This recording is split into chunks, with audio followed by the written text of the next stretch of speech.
Ng'ekiro kya leero NRM ensambira nnyuma nga jjanzi olunaku lugiwoomedde Butooke ab'e Busoga bawanda muliro ebyokwerinda binywezeddwa ggulugulu omugagga adduse COVID-19 embaga agikoledde mu Nnyonyi.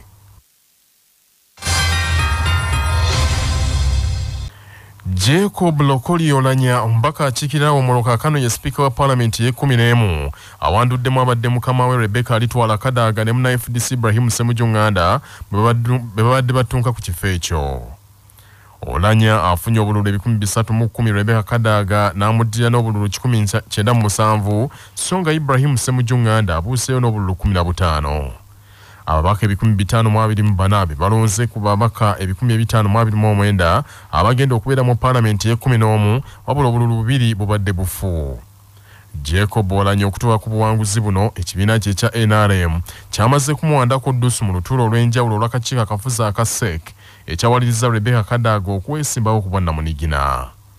Wakati mu kulangirira ebivudde mu kulonda abaka abamu bannakibiina kya NUP bawanvuyiza nno ku maloboozi ekiwaliriza abasirikale abakuuma pulezidenti aba SFC okwesogga weema omubadde omukolo era awo wabaddewo okwesika ebitogi. Ababaka bano babadde baleekaanira waggulu nga basaba abantu baabwe abazze bawambibwa bayimbulwe era Ssaabalamuzi wa Uganda Alfonso Owiny-Dollo agezezzaako kubakakkanya nga buteerere. Wano omubaka Joseph Gonzaga Ssewungu akiikirira Kalungu West abuulidde Ssaabalamuzi abadde akubiriza okulonda nti tebasobola kutuula mu paalamenti erimu amagye agatalina kubeeramu. We cannot have strangers within the chambers. They should be sitting outside. Whoever is not a member of parliament is causing commotion and we cannot hold this. It's not about the victory or losing or what. What we are saying, the places of parliament, the chambers, cannot be accessed by non-members. Even the president is the other side. We know the sergeant at arms, he can manage us, but we cannot allow non-members of parliament, SFC, to take over control of our side. We shall not accept that. You rather shoot us from here. Bw'atyo Ssaabalamuzi Owiny-Dollo alagidde aba SFC okwamuka weema omukolo mwe gubadde naye nga mpawo asiguka. Can we have non-members who are reportedly in the house please leave the house for members of parliament? Let us resolve this. I will not permit any irresponsible course of action. Honorable Cecilia, please, let's finish this. You can raise 1,000 procedural matters, but let us resolve this. President Yoweri Museveni ng'olunaku lwonna lumazeeko ali Kololo nga babaka balonda sipiika waabwe awaliziddwa okulagira abasirikale be okufuluma nabo kwe kwemulula busota ne bafuluma. Muje upande huu au mwende pale nje.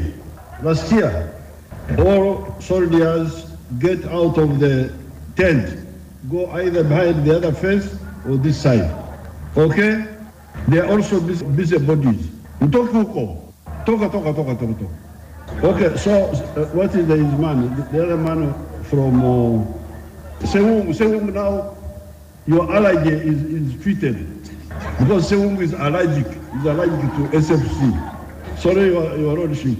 I came in as a volunteer to help. Wano nno Rebecca Alitwala Kadaga ng'ayita mu mubaka Cecilia Ogwalo wa Ddokolo asabye Ssaabalamuzi amuweeyo eddakiika 2 zokka abeeko ky'ayogera naye Owiny-Dollo tamukkiriza era bw'atyo Kadaga talinze bide yeemuludde busota n'afuluma ne bannamawulire tabanyeze. Kyokka babadde bakakuyege ba Kadaga okuli Mariam Nayigaga ne Geoffrey Macho bategeezezza nti omukulu wakwogerako eri eggwanga mu kiseera ekituufu. Ye sipiika wa paalamenti omujja Jacob Lokoli Olanya olumaze okulayizibwa yeeyamye okugatta ababaka bonna babeere kimu nga bateeseza eggwanga watali kulembeza byabufuzi. Therefore we have a collective responsibility to work together harmoniously. And finally, fifth, national interest above self and party. In one's lifetime, one can change party affiliation, but it's unusual and indeed unlikely that one will change nationality and citizenship. We therefore must resolve from the outset that our supreme guiding star and changing like the true magnetic north would be the enduring interest of the people of Uganda. As individuals who will have interest, and even as members of parliament, members of political parties, we are party to partisan position. This interest, we should find occasion to declare them boldly before this August House and its committees. And when decision time comes, we must measure them alongside the national interest. Often we will find that the national interest rings true to all of us. Ebyo nga bikyali bityo omubaka omukyalo wa disitulikiti y'e Bukedde Anita Among awangudde ekifo ky'omumyuka wa sipiika ekiro kino ng'agenda kumyuka Jacob Oulanyah yawangudde ekyewa sipiika. Olwokano luno Anita Among alubadde mu Mohamed Nsereko wa Kampala Central saako munna FDC Yusuf Nsibambi owa Mawokota South. Anita Among obulu bugenza okubalibwa akawunge ekiro kino ng'akukumbye afunye obulu 415. Yamuddiridde Yusuf Nsibambi afunye obulu 35 ate Mohamed Nsereko n'abukayo n'obulu 24 songa mu mwaka 2016 kinajjukirwa Mohamed Nsereko lwe yesimbawo ku kifo kye kimu eky'omumyuka wa sipiika yafuna obulu 1015. Ebyo nga biri bityo abantu b'e Busoga bali mu biwobe na kwazirana oluvannyuma lw'omuntu waabwe era mubaka omukyalo wa disitulikiti y'e Kamuli Rebecca alitwala Kadaaga obutawangula kifo ky'abwa sipiika. Banji balabiddwako nga bakulukusa amaziga n'okubira ddala ebiwoobe nga beebuuza nti banaddawa nga Kadaaga aggiddwako obwa sipiika. Abamu ku bakulembeze b'e Busoga be twogeddeko nabo okuli Maxwell Kawembula ssentebe wa disitulikiti y'e Kamuli Kadaaga gy'akiikira mu Parliament atutegeezezza nti weewaawo okulonda kubeeramu omuwanguzi n'oyo awangulwa naye ekibiina kyabwe kya NRM kigenda kukosebwa wadde alina essuubi nti embeera yakudda mu nteeko. Kyemanyi kiri kimu tujja kukosebwamu ffe aba NRM naye obudde bunaagenda buyita ndowooza bakwatibwa bagenda bawumbawumba abantu kubanga ndaba waliyo ebizibu ebyogerwa abantu abakulu mu kibiina kyaffe be twali badde tuwa ekitiibwa ng'ate byawukanya ku kibiina. Ngate mbadde ndowooza nti bwe kwali badde okulonda ku kibiina tebyaleetaaze kufuluma ng'ebigambo bisongo bunnyo bwebi eno nga gyazaalibwa abantu si basanyufu naye ekikulu byonna nti Paalamenti esobodde okufuna sipiika anaagikubiriza omulundi guno ogw'e11 ate era eggwanga litambule. Tumusabira mukisa and we congratulate him. Abakulembeze abalala e Busoga nga Jennifer Kongo yaliko kansala mu bitundu by'Ejjinja agambye nti Busoga okutwaliramu ewoze nnyo naddala mu disitulikiti y'e Kamuli Kadaaga gy'asibuka. Agambye nti okulonda kuno bangi babadde bakugoberera bulungi nnyo nga balinga abagoberera embalirira y'eggwanga. People are quiet, bantu bali basirika everybody. Mostly mu Kamuli abantu babeere ku radio nga babe balisomera budget. That's how they used to be when they are listening to the budget. People are quiet. Be very sensitive. Actually,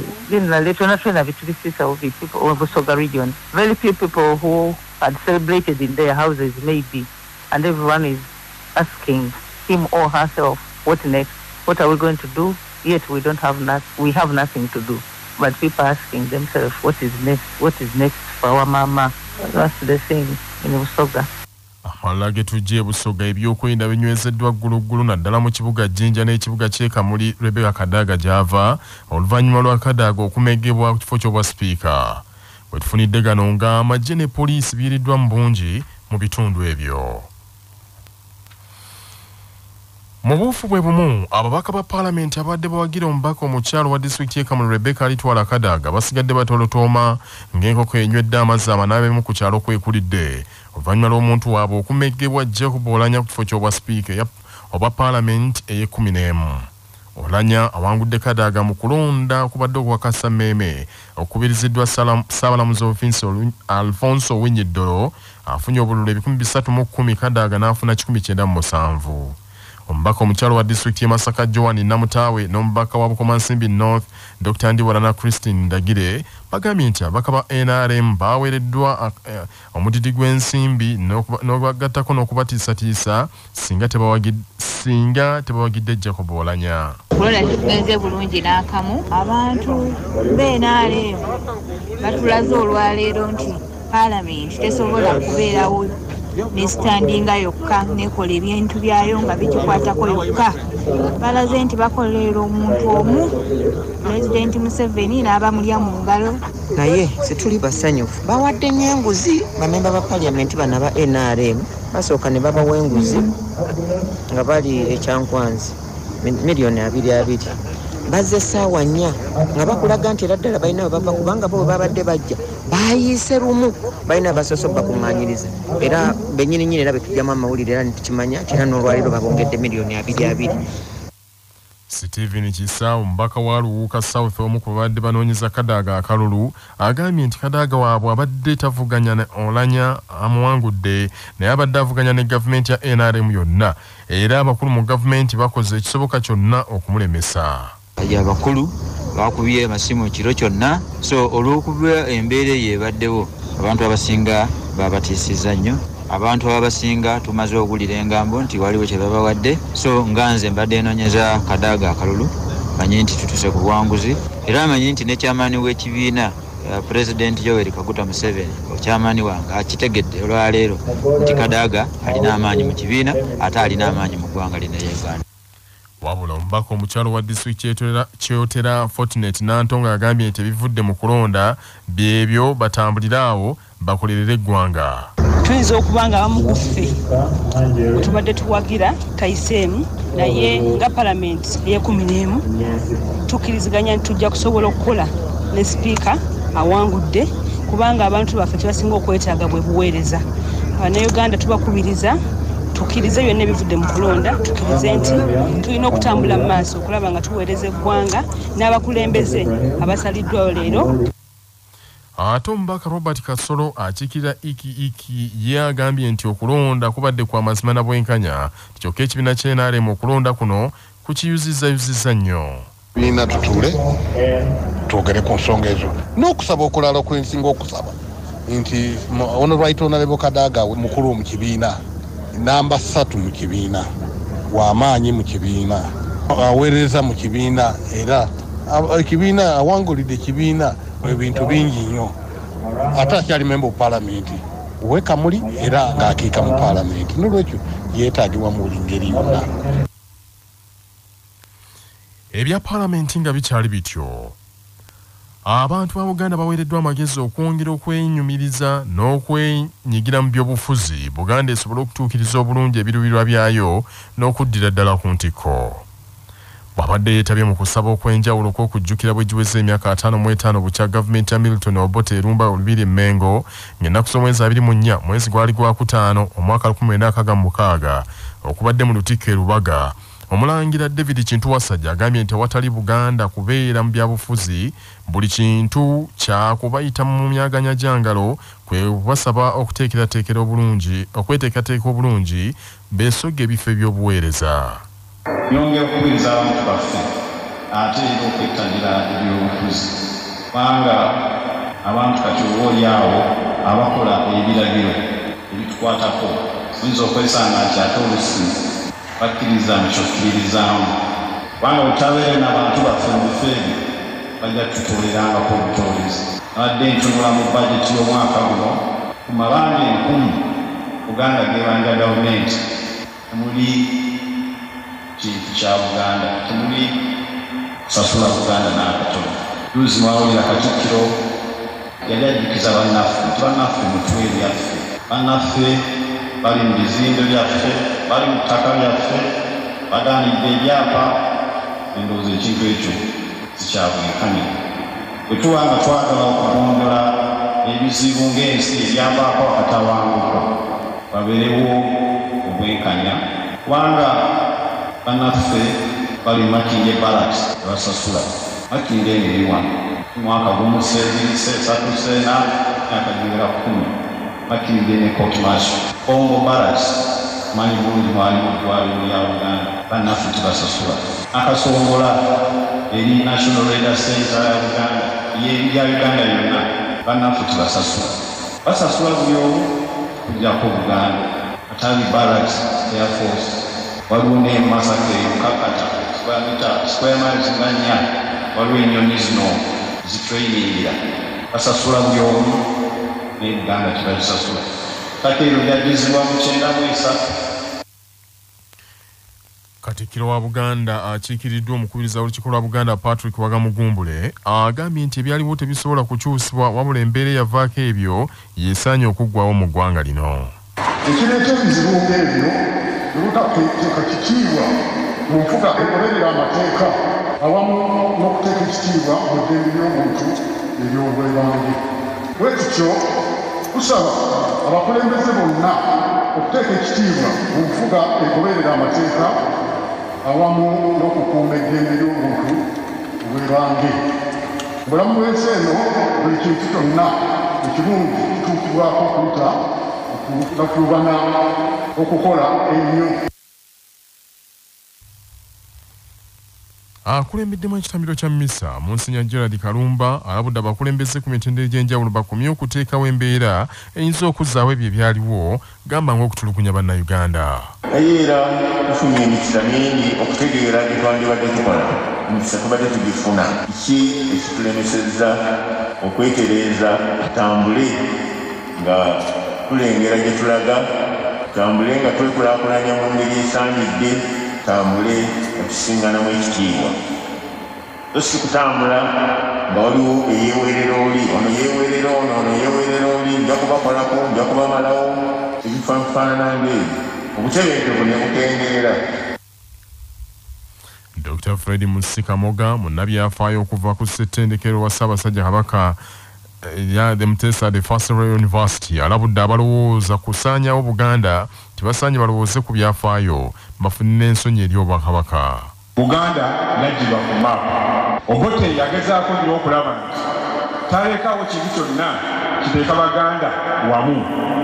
No maapu zonna ezaddangamu okuba nga tewaliwo kifo kiyitibwa Buganda. Anti Buganda baagigabanyamu disitulikiti nnya ey'Empigi, ey'Ebombo, ey'Emubende ne Masaka. Era amasaza ne gagenda ne gayimbirwa omwezo disitulikiti ze zaabeerawo. Ng'awulira tayagala kutuulirako. Gavumenti y'Obwakabaka yawerebwa n'abaami ba Kabaka ne babagoba. Obwakabaka mu kiseera ekyo bwalina abaami abataka wansi wa 609 nga bakulembera abaami ab'amasaza. Bano bonna baabagoba era ebyafaayo bitulaga nti twagenda okutuuka mu mwezi ogw'omukaaga 1967 nga abaami bonna abaali balina entebe 65 nga tebakyagiina. Okusaba kuno okwetabiddwako abalangira Abambejja, Ssaabaganzi, Bakatikkiro abawummuze ng'Oweekitiibwa Dan Muliika, Oweekitiibwa John Baptist Walusimbi n'abalala. Manya obubona obuddo obw'eddembe lyo tonyigirizibwa. Ddembe lyo ery'obwebange. Ddembe lyo akutuusibwako langi ya Global Paints, langi esinga okunyiriza ate nga tekaddiwa erimbika eby'enjawulo. Saako Sahara Muchuzi Mix akanzaali akawembaazo obuwoomi obusukkulumu nga balina Sahara tangawizi tea amajaani agawa caayiwo eddekende.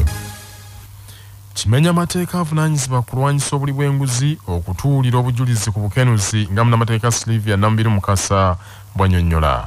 Wawereddwa obuyinza nti bw'ofuna information, bw'ofuna omuntu aze n'akuwa obujulizi obukwatagana n'okulya enguzi, obukwatagana n'okuvumaganya ofisi, obukwatagana n'okuleetera gavumenti okufiirwa ssente, obukwatagana n'ebyo byonna bye twogeddeko eby'enguzi, nakyo kimenya amateeka bwe bakubuulira n'otabako kyokola bwe gukusinga era basobola okusiba wakati w'emyaka ogumu n'emyaka 5. Omumbejja Joan Nassolo tebattagwabwe mu kitiibwa kye nga memba ow'enjawulo wa Rotary Club of Lubaga Lakeview adduukiridde abaana abaliko obulemu ab'omu kizinga ky'e Buyiga mu disitulikiti y'Empigi babatonedde obugaali bubiri bubanguyizeeko mu ntambula nga bagenda ku ssomero. Omumbejja Nassolo babadde awaayo obugaali obwo yeeyamye okwongera okudduukirira ebitundu ng'ayita mu kitongole kye ekya Joan Nassolo Foundation. I'm excited to be here on Buyiga Island. It's my first time and I'm excited to see all the work that the Rotary has done. I'm excited to see all the different boreholes, and as a foundation we delivered some wheelchairs to donate to the island as well. So I'm excited to see such a beautiful island. I never knew it existed and it was my first time taking a board as well. But I'm excited to be here and see all the work that's being done, and I look forward to coming back and partnering with Rotary Club Lakeview again. Mu buufu bwe bumu banna Rotary ba Lubaga Lakeview badduukiridde abatuuze b'oku kizinga Buyiga bwe babasimidde nayikondo nga zigenda kweyambisibwa abatuuze abasoba mu 3,000 okufuna amazzi amayonjo. Bano era batonedde abaana b'amasomero sanitary pads okusobola okubakuumira mu masomero. President wa Rotary Club eyo Mukungu Douglas Mukibi akubiriza abatuuze okozesa obulungi nayikondo ezo ate neebaza nnyo banna Rotary ab'e Sweden abakwatiddeko ne basima nayikondo zonna 6 mu kitundu ekyo. Kolaganye ne bannaffe ba Rotarians b'e Sweden kuba ntukola omulimu guno.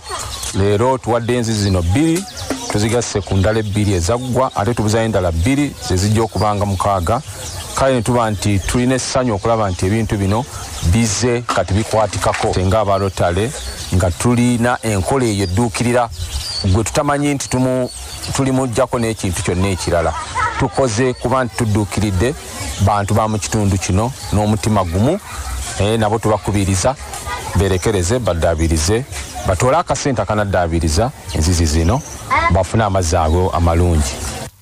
Abatuuze b'oku kizinga ekyo basiimye Omumbejja Nassolo ne Manalotre okubasuula omukono. Nze Joy Mutatwala nga ndi mutuuze ku kyalo kino Buyiga kizinga kuno kwebanzadde tulina okunyigirizibwa kunene okusinga ebyobulamu okusinga nga tunyigirizibwa tetulina amazzi kwegamba nga tuli mu mbeera mbi fenga abakyala nga bwogenda ku luzzi mazima nga bakwerabira ye ate luzzi tugenda ku mugga ku kitoogo naye Katonda najja atuyamba n'atuleetera abasawo bano abalotale era tulina omukisa munene nnyo naffe okubeera abamu ku bannayuganda abaweereddwa omukisa ogw'okuba nti tuganyulwamu mu nteekateeka zaabwe nga ebyenkulaakulana n'obulamu.